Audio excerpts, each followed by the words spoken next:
Good morning today. We usually broadcast in the afternoons here on Blockspeak, but it's an early morning because we have a different time zone, and we have the great pleasure today to interview CZ of Binance, probably the world's biggest exchange, and it's been doing great things over the last couple of years, in my opinion.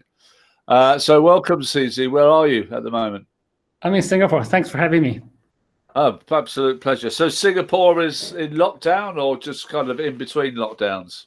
It's in lockdown. So basically, I guess the mandate is you're not supposed to go out unless it's for groceries. All the takeouts are still working, so you can order takeout. Food delivery is working, but nothing else happening much. So everyone's staying home, which is fine. Which is fine for us. I've been working from home for a long time. So. And your whole team are working from home as well. Yeah. So we got lucky. We actually slowly transitioned into this a couple of years ago, and so we're quite used to it. Everything's set up. There's no disruptions. Yeah. So did people work from home for you before? Yeah. So we have a distributed team around like 50 different cities in the world, and most people work from home. Some people have some temporary coffee shop offices, but now they all work from home. So everyone's pretty used to having a home setup.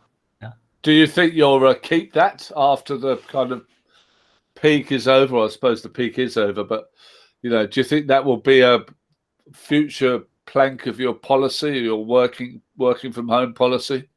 Yeah. So I think we had the policy way before, like a couple of years before COVID.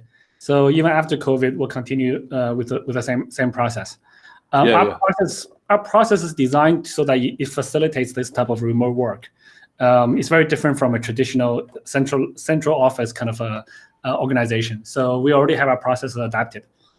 Yeah. And I mean, I've been working from home for 12 years. So 2 of those were spent in India, working in the odd internet cafe in Goa. And being bitten by mosquitoes is probably not around your ankles is probably not the nicest experience, but it was possible then 12 years ago. So I do find it weird that a lot of companies are making a lot of fuss about how difficult it is. I mean, I think it's easy, and if you're running a decentralized business, then maybe your staff should be decentralized as well. Do you have an office at all?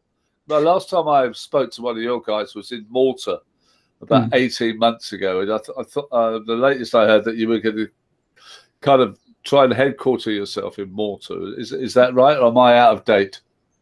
So we have a couple small offices in some different parts of the world, but they're all very small temporary offices.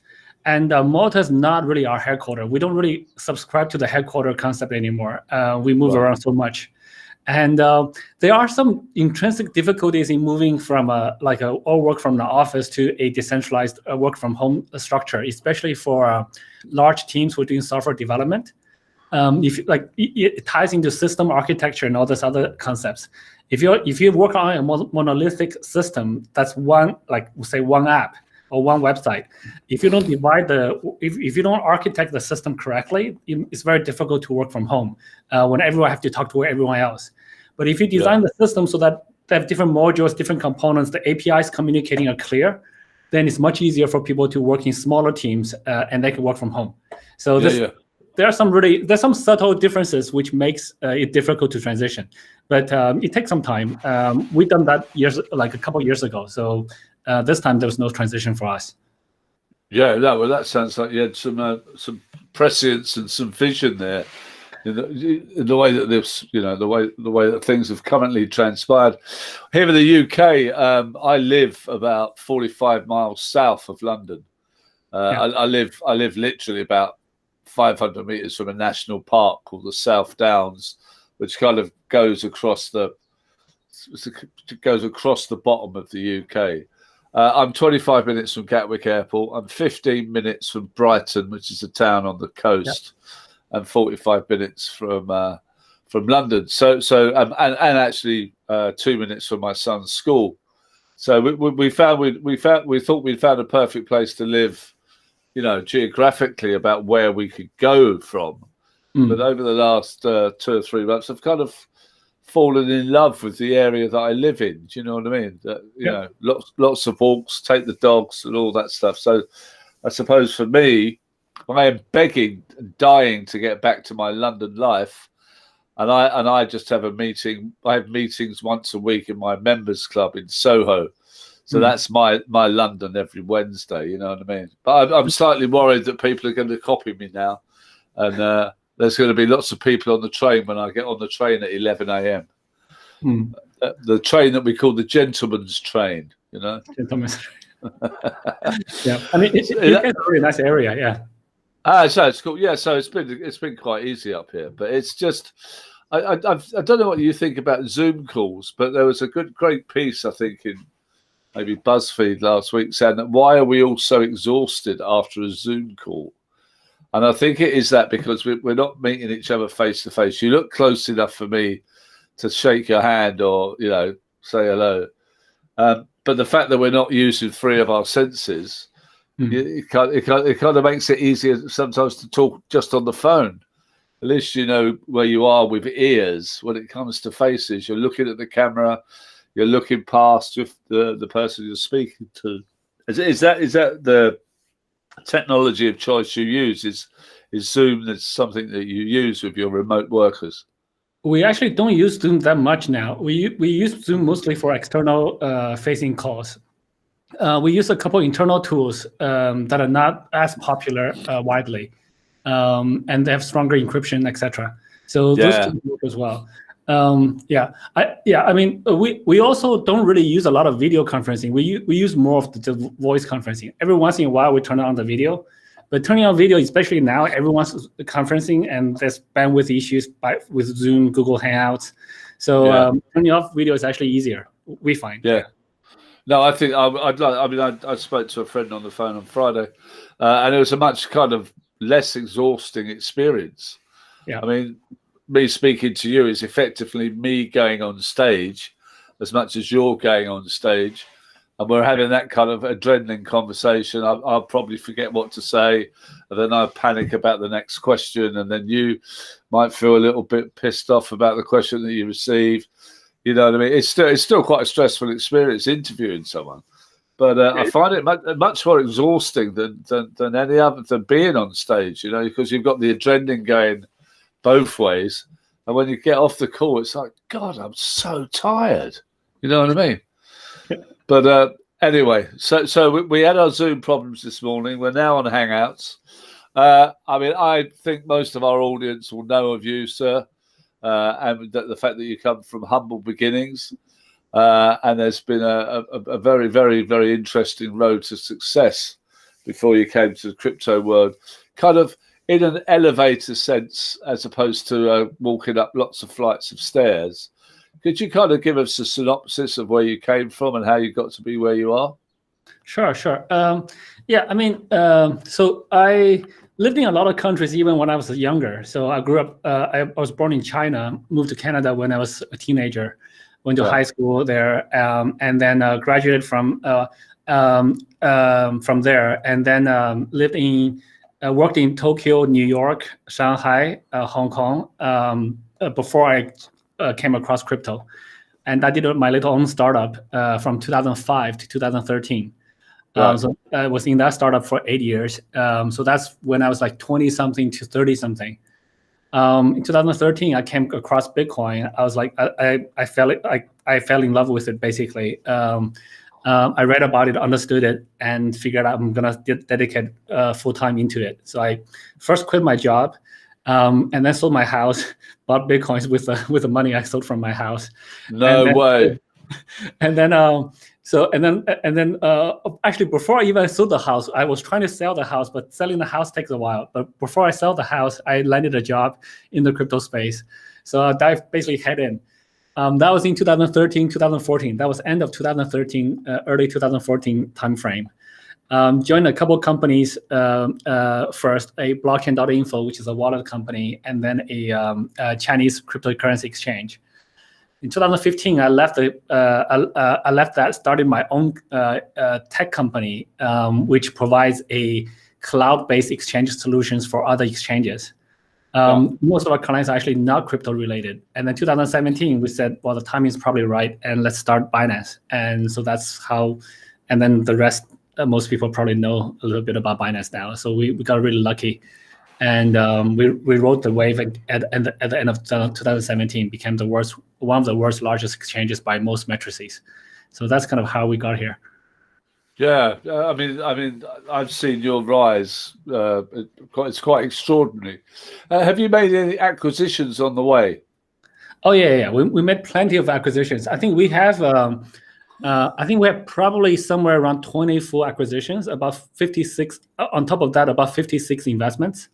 So we done quite a large number of acquisitions and M&As where So this space changes quite a lot, and we want to. Some of them are sort of acqui-hires. Some of them are products that we haven't developed ourselves. Some of them are established players that we just want to be able to help them grow better. Yeah. Okay. So where would you put yourself at this moment in time? You'd call yourself the top exchange of the world? Yes, I think we are definitely one of the top exchanges in the world by most measures. Yes. Yeah. Okay. And the main rivals would be the types of Kraken or something like that? Yes, I think there are many other exchanges. I think Kraken is one of them, Coinbase, there are other Chinese exchanges. There are a number of other exchanges, and they service different markets than we do. Well, there's some overlap, but there's also some, they typically have stronger fiat currency support, whereas Binance started as a crypto exchange, but we're also adding fiat support right now in different areas in the world. But there are a number of other exchanges. No, okay, all right. That's interesting. You focus on crypto as opposed to fiat. But I have to go back a bit earlier to selling your house in Bitcoin. How easy was that to do at that time? So no, I sold my house, and then I sold my house to fiat, and then used the fiat. Yeah. So, I was going to say, I thought you knew something I didn't know. Yeah, I mean, back then there were in the news a few houses that sold straight to Bitcoin, but like those made in the news. But I figured it was easier I just want to get Bitcoin. So I figured it was easier. I would have a larger market if I just sell to fiat, and then from fiat to buy crypto myself. No, I've been trying to read a lot on user cases about, how can you spend Bitcoin. I know that Argentina and Venezuela, obviously, because their fiat currencies are in a complete mess. That there's a lot of places where you can spend Bitcoin in those two South American countries, and I'd imagine this will happen in Africa in the future to get away from corruption and the middleman and the real decentralization. Okay, so we had something happen a couple of months ago called COVID-19. How has that affected you? Is that? I mean, I know that Bitcoin's kind of. I saw a good graph yesterday about Bitcoin going through the 10,000 mark, staying there for a while, and then coming down. And the guy that quite funnily said, "I call this the Batman curve." Because the curve it went up and it was across like this and then went down again. Maybe Bruce Wayne is Satoshi, who knows? You know what I mean? But what? How has it affected you? How does it affect the kind of Bitcoin transaction on your exchange? Yeah, I think for us, it didn't really. For us, we actually got lucky. I think for the crypto exchange business, we actually seeing higher volumes than before COVID-19. So, really? So we're seeing actually 3 to 5 times more volume than before. So I guess when there's, I guess COVID-19 is not good for anybody, but people are staying home and they're kind of bored with nothing to do. With the government printing a lot of money, with very high amount of quantitative easing, and then with most of the traditional industries being stopped or grinded to a halt. So all of those things, and now even with the riots that's going on around different parts of the world, all of those things actually help push people into crypto. And so we've seen actually much higher number of user activity, both in terms of just people looking for information and also people trading. So for us, and I guess for most other crypto businesses as well, we have actually seen a lot more activity, which is good. So I guess this is what cryptocurrency is originally designed for, which is to be survive in crisis situations, etc. There was a drop when the stock market crashed as well. I guess when people lose money on in one place, they want to cash out the other investments as well to have more cash. So I think there's definitely we've seen a high degree of correlation, and the crypto market, the cryptocurrency market cap is so much smaller than the stock market, maybe 1 to 1,000. So we have seen some correlation with the crypto markets being affected. But overall, I would say we're seeing very high interest, and we're actually very busy. We continue to ramp up the team. We continue to hire, and things are actually going okay from a business perspective for us. One of the obviously the seminal events apart from Bitcoin Pizza Day was the halving. Do you think that the higher transactions that you have seen had anything to do with the halving, or was it purely because people were looking around from traditional investments and the COVID effect? I think the halving did also play a factor. There was a lot of hype and interest around the halving, and even Google search trends showed that the people were searching about halving. There were everybody in the industry was talking about it. But I think historically we've seen that the halving effect doesn't kick in until about a year late, well, over the next year after the halving happens. Oh, really? Yeah, we've seen that on the previous 2 halvings. If you look at the graph of the BTC price before the halving and 1 year after, before the halving is always very flat. After the halving goes up, and then flat for a little while to the next halving, and then goes up again. So I think people don't really realize that the psychological effect is there, but everybody who understands that are already in crypto. The guys who are coming into crypto now suddenly find, or not even figure out, they probably don't even know that the new supply of Bitcoin coming to market is much less now. And so the price, the market works in its own ways, and the price goes up. So I don't think we've seen the full effects of the halving just yet. I think it will take a year to play out. But I think the halving definitely did contribute to the sort of attention, the sort of media coverage, etc. So I think it also helped. No, I'd be interested to see. I wasn't aware of that. I thought it was kind of pretty close to and around and after the halving, but you say it's a year. Okay, that's really interesting. JP Morgan Chase seems to be getting quite serious in the crypto space. What are your thoughts on that? Binance going to be looking around at traditional exchanges and traditional financial institutions and learning from them? Will you do something like open your own bank? What are your strategies that you're going to divulge exclusively to my audience? Sure. I mean, things change pretty fast in this industry. I think we don't really have a lot of secret sauce strategies that we plan for like long term, right? So our long term is very vague, which is we want to provide more access to crypto. So we want to help people get into crypto. And for JP Morgan, traditional banks, there's a number of ways they can go. I think JP Morgan, Goldman Sachs, those guys are all looking at cryptocurrency very closely. I think most of their guys do understand Bitcoin and cryptocurrency in a lot of detail. In the public reports, they're kind of in a bind right now because this new cryptocurrency may have some really significant disruptions to their existing business model. So there's they kind of view it in sometimes a slightly negative way or a slightly misleading way. This is natural when your own business interests are in conflict sometimes. But I also think that those guys can benefit quite a lot from adapting new technologies like blockchain technologies, etc. They fully understand this. So I think whenever there's a new business coming, a new technology comes onto the scene, the traditional industries will get a lot of disruption. There will be a few players who can latch onto it and actually take advantage of it. There are other players who will just deny and push it for a long time. So that happened over many times in the industry. I think having more traditional banks or financial institutions looking at Bitcoin, coming into Bitcoin is a huge win for us. So my view has always been the more people who come into cryptocurrency, the better. Some of them will try to take cryptocurrency into a direction where it's more private, more controlled, etc.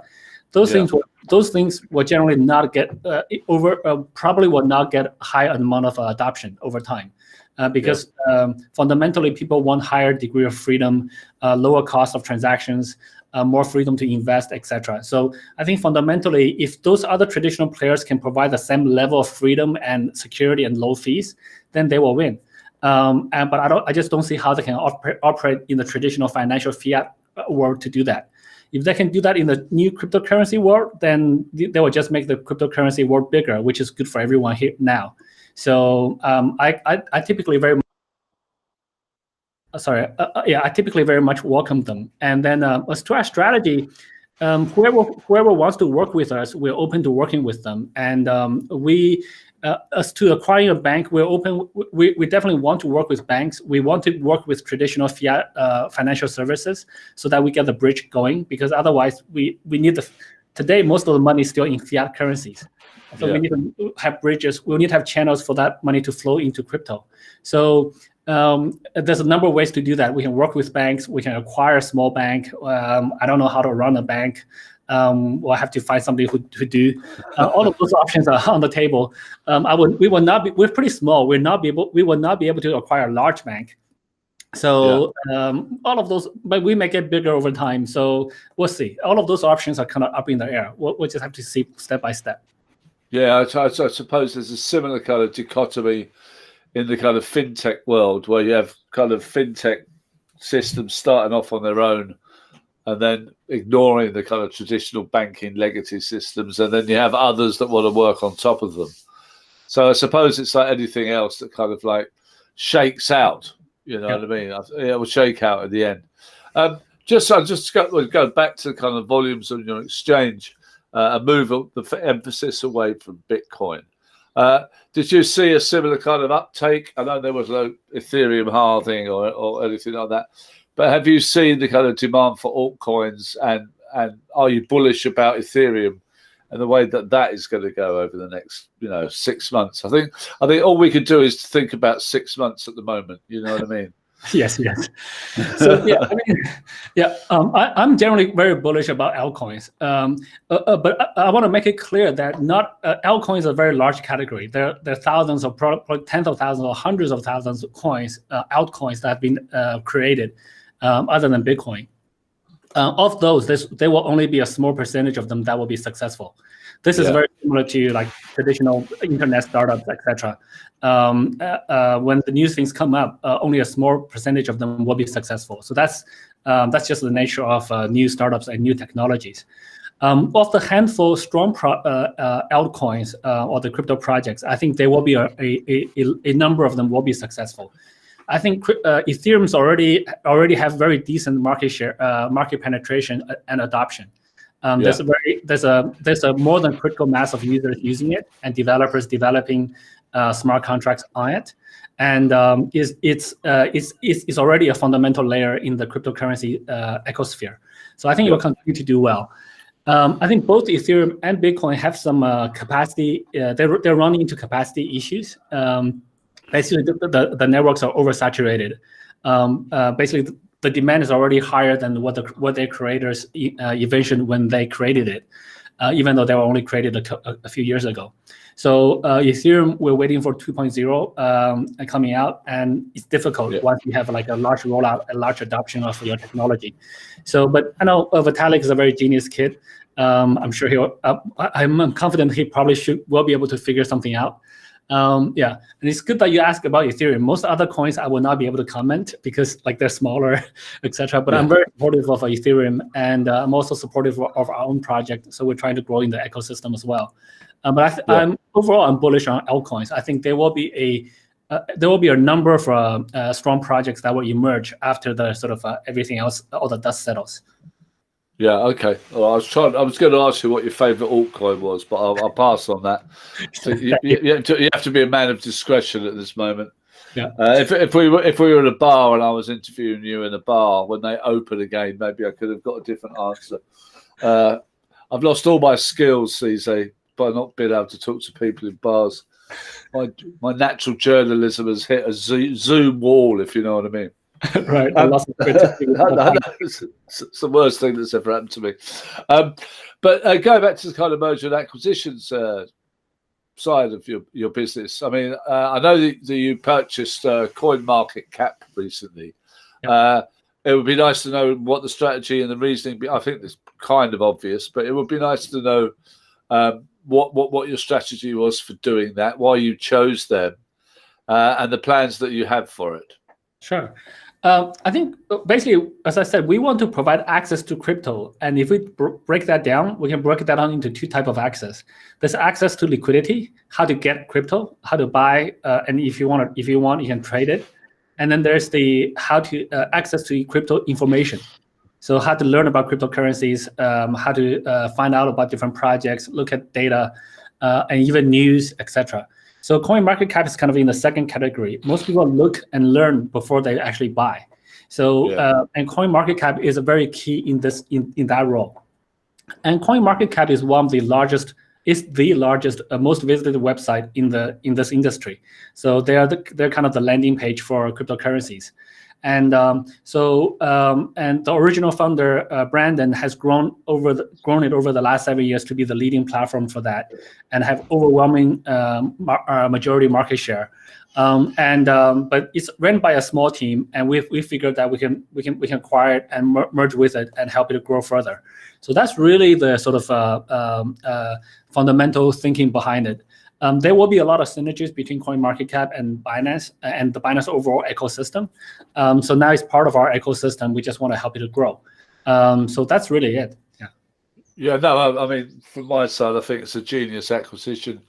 I've managed a couple of M&As over the last couple of years, and this one seems to make a lot of sense to me. So congratulations on having the vision to do that. What are your plans for kind of different parts of the world? I mean, I wrote a piece for Forbes a couple of years ago about Africa, and obviously see it as a very, a place where Africa can piggyback, as it normally does, on the mistakes of the West and all that stuff, and that crypto could become quite a thing there. Do you have any plans for Africa or other emerging economies? How does it work? How does that work for you? Yes, absolutely. I think we started Binance in 2017 and actually went to Africa in 2018. Like I think about April 2018. I actually met with like 3 or 4 country presidents there, learning about their vision and what they're thinking about, what their attitudes are about blockchain and cryptocurrencies. And we launched the Binance Uganda exchange in Uganda. I think in October 2018. And then we also support Nigerian Naira, the South African Rand. So we support those fiat currencies on our platform directly. So people from Africa can use a bank account or use mobile money or M-Pesa to directly pay in fiat to buy cryptocurrencies. So we are we definitely do. We are one of the few cryptocurrency exchanges that have those kind of focuses in this type of emerging markets. So you could buy. Okay, that's interesting. So yeah, so today, if you're in South Africa and you have a bank account, you can buy directly using a bank transfer from Africa. And the same with M-Pesa. Yes. So if you have M-Pesa, if you have mobile money, and you can use that to buy crypto on Binance platform directly. So we support that already, and we did a lot of work to support it.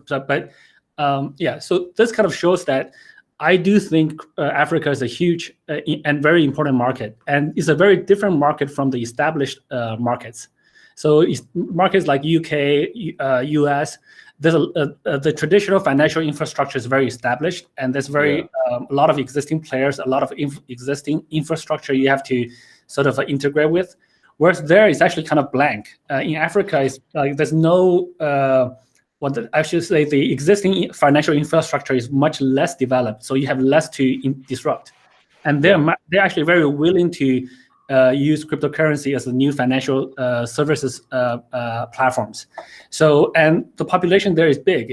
Africa's 1.2 billion people, right? So that's a fifth of the world. So so I think that's a huge market. The way to attack it and the way to grow it is going to be a little bit different. So we are providing some of the much more basic services to people who don't have bank accounts. So, but it's an interesting market. It's going to take a few years to grow, I think, but we're working on that already. Yeah, okay, that's interesting. Now, this is a subject very close to my heart, and I'm sorry to do this to you. But a couple of years ago, my Ether wallet was hacked, and I lost about $30,000. I got some people involved to find out where it had gone, and it had gone to your exchange. And then I had a very difficult kind of problem of 72 hours to kind of, reply to me when I basically wanted a reply in 72 seconds. I got some bounty hunters from the US to get involved to try and get the money. I think they've got money back for Taylor Swift, the pop star. And then I got a number from the police. And then I thought, God, the police won't know anything about this. And the police actually were quite amazing, not least because they had a kind of document from the bounty hunters about the fact that it had gone onto the Binance exchange and stayed there for a couple of weeks and then was, converted into Monero. And we lost the trail. So without bemoaning my personal tragedy and pain, which I've kind of got over, how have your security kind of parameters changed over the last couple of years? Is that likely to happen to me again? Okay, I think there's a few different security is a very broad topic, and I'm sorry to bring it up, but I just can't let it go. It's okay, that's fine. So I think if we look at your situation, right? So you were holding the coins yourself in some wallet, right? So my understanding would be that you got hacked on your own. You probably your device or something somehow got hacked. People in the industry who are a lot smarter than me said that was probably the case, even though I had taken quite a lot of precautions. Sure. So it probably means that the device you're using somehow got a virus or something, that somehow the coins were hacked from your wallet, which you control. Yes. So and then they moved to probably a number of places and then ended up on Binance.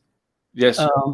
And in that case, we do have what we call like surveillance monitoring. We use a number of blockchain analyst tools, including Elliptic, etc., to sort of try to identify which transactions are bad, but they're not 100%, as you can understand, right? Because the blockchain is anonymous. We cannot guarantee that we'll be able to catch it all the time. If you're in this case, if you were able to follow it in kind of real time and tell us really quickly, there's a chance for us to freeze that account and block it. Yeah, but that's what I was trying to do, and I have reasonably good faith with the people I've interviewed over the year, and it was like please, it's quite obvious that it's been stolen. Can you just block it now? Yeah. But it was quite. I mean, I hope for your sake that you've changed that. But I was stopped at every corner and tried to get a police report from the UK police before I could go any further. I mean, it took that's the police's fault actually, but it took so much time. That fills me with joy that you do have a blockchain surveillance thing and you can block transactions, because at the time I was given the impression that a blockchain transaction cannot, it cannot be reverted, and the very cessation of that trade wasn't an option for me at that time. Yeah, it's not so much that we cannot block blockchain transactions. But if the funds are sitting on our platform in our custodian wallet, then we can of course freeze that account. There's always the flip side of it. We don't want a random person or seemingly random person to call us up, say, "Hey, look, somebody stole my fund. This is the blockchain." No, I get that. So it's tricky, but we're definitely improving, working for ways to improve that. But it's a tricky situation. Yes. Yeah, I'm coming back into crypto slowly after being burnt at that time. So hopefully I won't have to try it out again with you and everything will be secure. We do have a couple of quick fire questions as we come to the end of this fascinating conversation, CZ. You're an extremely open person, and I've enjoyed this a lot. Do you ever make predictions about Bitcoin prices? Do you think there'll be a certain level we'll reach at the end of 2020, 2021? Or are you going to have, say, exchange privilege there and give me no answer? Yeah, unfortunately, I have to choose the latter option. Yeah, and I can tell you that even if I make predictions, it's not going to be worth anything. It's going to be wrong anyway. So tell me then, finally, like, what are your future plans for the rest of the year? Are you making more M&As? Are you building up in certain territories such as Africa? What is your mission? Your mission for the next 2 quarters? I think right now it's very simple for us. We continue to add more fiat gateways. So how to get more fiat flowing into the system. So I think right now 99% of the money is still in fiat. So that's what we're focused on. So I think in the next 2 quarters or so, right now we support about 42 different fiat currencies around the world. So we want to make that 180. So that's a lot of to do, and it's slow. We got to work with banks, etc. And then on the other side, we just want to continue to improve our product offerings, like things like futures, options, staking, savings, mining pool. So we're kind of adding more and more products. So at a high level, it's just that there's no secret weapon, there's no secret sauce. We're just like hunkering down, doing our work. Yeah. And how many kind of coins do you have available to trade on your platform? I think right now, in terms of coins, in terms of asset types, that's probably close to 200 coins. Wow! Yeah, but it's actually not there's other exchanges who have thousands of coins that they support. So, but we're actually very selective, given that it's a tricky balance between selecting good coins and covering everything. So we support about 200 coins, about 600 different pairs. Each coin has multiple pairs. So that's kind of how much we support. Okay, well, it sounds to me that in the space of 3 years, you've come from nowhere. Binance seems to be the byword for an exchange anyway. I don't think anyone else comes close to the public perception of what you are. You seem like a very nice chap. You seem to have done extraordinary things in 3 years. I'll be very interested to see what you do in the next 3 years. And I've enjoyed this conversation immensely. I think my audience will have done so. So thank you very much, CZ from Binance. I'm going to give him a round of applause. Hope you do too. This is Monty Mumford from Blockspeak signing off for another week. We have a very, very special guest, even though CZ is very hard to follow, next week, and an even better one the week after, because we've gone big time in June to get some great guests and to get some more leverage for this show, which is going very well, by the way. So it's Tuesday. It's my birthday on Thursday. I believe that I'm not going to be doing anything for the next 48 hours. I hope you do and become productive. But we're signing off in the South Downs in the UK, and we'll see you next week. Thank you very much indeed for your time. And again, thank you, CZ, for such a perceptive and intelligent exposition of what he does and what Binance does. I have a feeling that we're going to hear a lot more about him in the years to come. Thank you very much, and we'll see you next week.